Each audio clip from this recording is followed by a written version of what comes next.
to this building, and we will have a dinner tonight with the foreign ministers of all the NATO allies. Let me first say that it is this week that we commemorate 3 years ago the Bucha slaughter by the Russians. And I was in Bucha myself a couple of months later when I visited Kiev, and I spoke with some of the people who survived. And that was extremely impressive, and for me evidence that it will be very difficult ever to deal with the Russians. I commend, of course, the American efforts to break the deadlock. That is important. We have to make sure that whenever a ceasefire or a peace deal is reached, that it is enduring, that it is lasting, because we know that this is not, of course, this is first of all Ukraine. But the world is watching. This is not a regional war, it is a global conflict. Because Russia is working together with North Korea, with China, with Iran, and ultimately there is an audience of one which will be judging the outcome of this war, and that is the first Secretary of the Communist Party of China, Mr. Xi Jinping. And he will be watching who comes out on top. Is it Russia or the West? And that will also inform him in his next steps in the Indo-Pacific. I have no doubt. So let's be absolutely clear about it. First of all, Ukraine, but this is a truly global conflict. And when it comes to all the support for Ukraine, I'm happy to also here to remind us that in the first 3 months of this year, 20 billion euros, so that is close to $22 billion US dollars of support, has been committed by NATO allies to send to Ukraine. And that is in the first 3 months, where over last year it was a total amount of 50 billion. So here we have 20 billion in the first 3 months. So that is evidence that NATO allies are continuing the support. And the command in Wiesbaden and the logistical nodes in the eastern part of NATO are working closely together to make sure that all this gear, all this military aid is getting and shipped to Ukraine in a way that it maximizes the impact on your war effort. So we will continue to do that. We are with you every step of the way, as you know. And again, thank you for being here. Thank you for willing to update the foreign ministers on the situation in Ukraine. And please, Andrea, if you would share 1 or 2 thoughts with us, would be great. Dear Mark, dear Secretary General, dear friends, for me it is really important to be here today. Thank you for inviting me. Tonight we have a very important meeting of the NATO-Ukraine Council, and I am deeply grateful to all our allies for their support. And thanks a lot for your valuable remarks.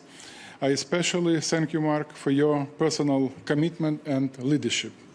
I came to NATO headquarters to talk about peace, just, long-lasting, comprehensive peace. How to achieve it and how to sustain it. Ukraine has shown its readiness to achieve peace. We accepted the US proposal for a full interim 30-day ceasefire without any conditions. This proposal is still on the table. But we can see that instead of accepting it, Putin talks about demands and conditions. Russia must get serious about peace. For this, it is time to increase pressure on Moscow. Now is the time for diplomacy, but also pressure and deterrence.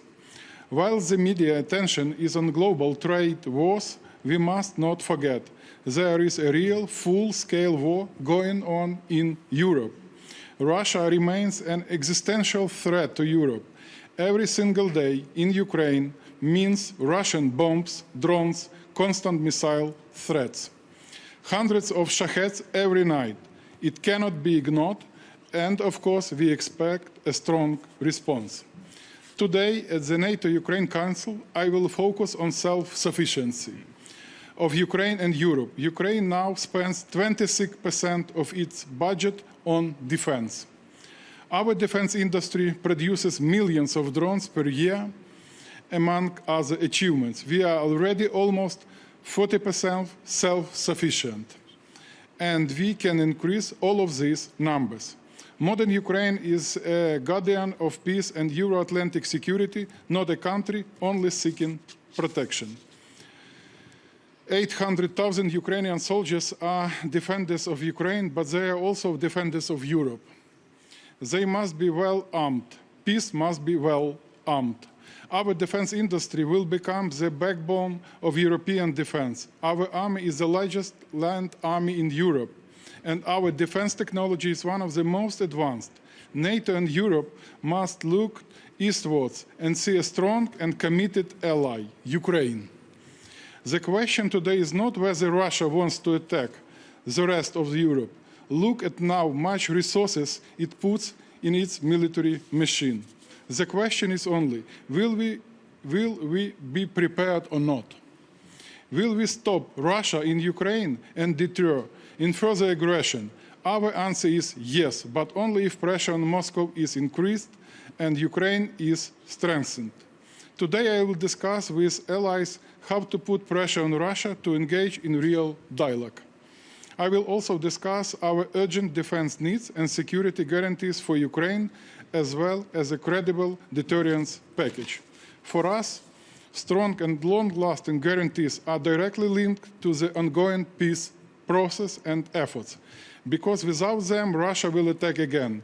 We remember what Russian occupation brings. 3 years ago, on this day, Ukraine liberated the village of Yagidne. We saw unspeakable atrocities there. We don't want to see this and other villages and communities occupied again. This is a historic and defining moment for the future of Ukraine and Europe. It demands our strength, our commitment, and our unity. And I am certain we can find them. Thank you, Mark, and thank you, press. Thank you.